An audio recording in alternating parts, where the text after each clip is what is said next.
ഇതെന്ത് സാധനമാണെന്ന് എന്നോട് ചോദിക്കരുത്. സത്യത്തിൽ ഇതിൻ്റെ പേര് എനിക്കും അറിയത്തില്ല. ഇതെൻ്റെ അനിയത്തിയും അവളുടെ ഹസ്ബൻഡിൻ്റെയും കൂടെ പരിപാടിയാണിത്. എൻ്റെ അനിയത്തി പണ്ടേ ഇങ്ങനെയാണ്. വീട്ടിൽ ചോറും അവിയൽ അങ്ങനെയുള്ള സാധനങ്ങളൊന്നും ഉണ്ടാക്കാൻ അറിയത്തില്ലെങ്കിലും ഈ വെണ്ടയ്ക്ക, വഴുതനങ്ങ തുടങ്ങിയ സാധനങ്ങൾ വെച്ചിട്ട് എന്തെങ്കിലുമൊക്കെ കാണിച്ചു കൂട്ടും. പിന്നെ നമ്മുടെ ഉഴുന്നുവട, പരിപ്പ് വട ഇതൊക്കെയാണ് പുള്ളിക്കാരിയുടെ മാസ്റ്റർ പീസ്. ഇപ്പം കെട്ടിയ ഹസ്ബൻഡും ഇങ്ങനെയൊക്കെ തന്നെ. പിന്നെ എൻ്റെ അനിയത്തിയെക്കുറിച്ച് പറയാനാണെന്നുണ്ടെങ്കിൽ ഒരു 10 ഒരു +2 വരെ എൻ്റെ ഏറ്റവും വലിയ പാര ഇവളായിരുന്നു. ഇവൾ കാണാൻ അത്യാവശ്യം എന്നെക്കാട്ടിലും നല്ല ലുക്കൊക്കെയാണ്. വെളുത്തിട്ടാണ്, നല്ല ഹൈറ്റുണ്ട്. പക്ഷേ എനിക്ക് അവളോട് ആ സമയത്തല്ല ഇപ്പോഴും അങ്ങനെയുള്ളൊരു കുശുമ്പ് കാര്യങ്ങളൊന്നുമല്ല എനിക്ക് തോന്നുന്നത്.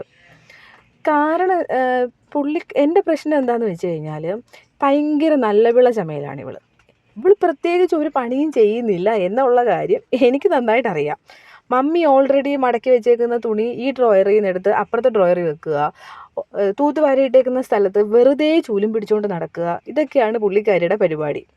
പക്ഷെ കാണുന്നവർക്കുണ്ടല്ലോ, യോ ആ കൊച്ച് എന്തോരം ജോലി ചെയ്യുന്ന കൊച്ചാണ്, എന്തോരം പണി ചെയ്യുന്ന കൊച്ച്, എപ്പോഴും തൂത്തും വാരിയും വൃത്തിയാക്കി അടുക്കിയും പറക്കി ഇരിക്കുന്ന കൊച്ച്. പക്ഷേ എനിക്ക് പലപ്പോഴും തോന്നിയിട്ടുണ്ട്, ഇതെന്താ ഇവളിങ്ങനെ. കാര്യം അവൾ എന്നെക്കാട്ടിലും ഒരു 7 വയസ്സിനോളം ഇളയതാണ്. പക്ഷേ പുള്ളിക്കാരിയുടെ ഡയലോഗൊക്കെ എന്നെക്കാട്ടിലും ഒരു 10-15 വയസ്സ് മൂത്തൊരാളുടെ ഒരു ഡയലോഗൊക്കെയാണ്. പക്ഷേ ഒരു കാര്യം ഉറപ്പാട്ടോ, അവൾക്ക് എന്നെക്കാട്ടി നല്ല ഒരു മെച്യൂരിറ്റി ഉണ്ട്.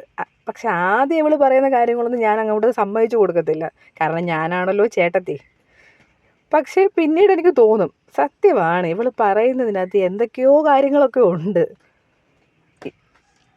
എന്തായാലും ഇത് കണ്ടിട്ട് ഇതിൻ്റെ ഒരു ലുക്ക് വന്നിട്ടുണ്ട്. നമ്മുടെ നാട്ടിലെ പപ്സ് അല്ല, എന്തോ ഒരു ഷേപ്പ് എന്തായാലും ഇതിനകത്തുണ്ട്. പിന്നെ ഇവളിതെനിക്ക് അയച്ചു തരുമ്പോൾ ഇവൾ ഓൾറെഡി എൻ്റെ അടുത്ത് പറഞ്ഞിട്ടുണ്ട്, ഇയാൾ എനിക്കിട്ട് പണിയൊന്നും തരരുതേന്ന്. അപ്പോഴേ ഞാൻ മനസ്സിൽ വിചാരിച്ച് ഇവക്കിട്ടുള്ള പണി കൊടുത്തിട്ട് തന്നെ ബാക്കി കാര്യമെന്ന്. അതുകൊണ്ട് തന്നെയാണ് ഇവൾക്കുള്ളത് ഞാനിത് പറയുന്നത് തന്നെ. സംഭവം എന്തായാലും സെറ്റായിട്ടുണ്ടെന്ന് തോന്നുന്നു. എന്തായാലും എല്ലാം ഒരു ഐഡൻറ്റിക്കൽ ട്വിൻസിനെ പോലെ ഇരിപ്പുണ്ട്. ഷേപ്പ്ലെസ് അല്ല. ഉണ്ടാക്കി കഴിയുമ്പോൾ നമുക്ക് നോക്കാം ഇത് ഏത് ഷേപ്പിൽ വരുമെന്നുള്ളത്. പിന്നെ ഒരു കാര്യമുണ്ട് കേട്ടോ, എനിക്കിവളെ ഒന്നും വന്നിട്ടില്ല. കാരണം അവളെ ഉപദേശിക്കാൻ മാത്രം എനിക്ക് വലിയ പ്രത്യേകിച്ച് ഭയങ്കര ക്വാളിറ്റീസ് ഒന്നും ഇല്ലല്ലോ. അവളാണ് ഫുൾ ടൈം ഉപദേശക്കാരി. ഇയാൾ അത് ചെയ്യണം, ഇയാൾ ഇത് ചെയ്യണം, ഇയാൾ അങ്ങനെ ചെയ്യണം എന്നൊക്കെ. ഓക്കെ, ആർക്കെങ്കിലും ഇതിൻ്റെ പേരറിയാമെങ്കിൽ ഒന്ന് കമൻറ്റ് ബോക്സിൽ ഇട്ടേക്കൂ. Okay, by.